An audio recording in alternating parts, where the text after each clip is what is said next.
We're with Gary Reynolds, the scouting coordinator for the Great Lakes Naval Museum and Memorial in Muskegon, Michigan.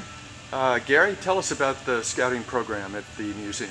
Well, we're establishing more in a scouting program so the scouts can come and spend several days and do things like sea kayaking, orienteering, map reading, learn about how to read sea charts.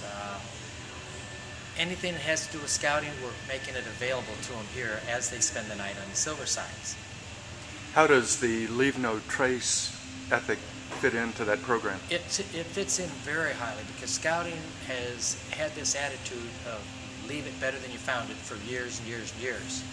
And this just has improved the program to give a little more details on things for scouts. For example, film on Scout Ranch. Whatever you take in, you take out. And that's kind of what Leave No Trace is. There's a trail, you stay on the trail, you don't walk off the trails. We had the Leave No Trace here this last weekend on Saturday night. I spoke with the leader afterwards and he said, I've been through this, but he said, I think the kids got a lot out of it. They were kept active, they enjoyed what they learned, and every one of them, when they went on board, had their little card. And they were hanging on to that card. They wanted that card. So that tells me we got across to them. You did a great job and got to them and got them the information that they needed. Gary, Leave No Trace fits in so well with protecting the natural environment. How does it work with a cultural heritage artifact like the Silver Sides? It works immensely well with that. For example, on the Silver Sides, we want people to touch everything but not play with it. If you play with it, things get broken. When they get broken, they get lost somewhere. For example, when we got the Silver Sides, when it came from Chicago, they literally went underneath it and checked and found hundreds of parts that people had taken off and just thrown overboard. So we want these artifacts to stay as they were because they're replaceable. There's no way we can replace things on the Silver Side other than having them remanufactured, and that's cost prohibitive.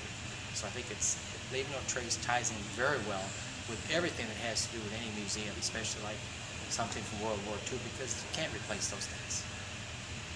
Gary, it's been a great weekend for us here at the museum. Thank you guys for your hospitality and everything you've done for us. It's been a pleasure having you here. We want to promote Leave No Trace more with the scouting program. Mark and I have been working on that, and you're coming here and spending a little time.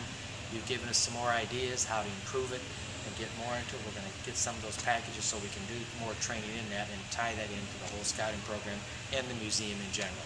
It's been a pleasure having you here. Thank you for coming. Good luck with your program. Thank you very much. We're keeping our fingers crossed, but that's all we can do, and keep pushing on with it.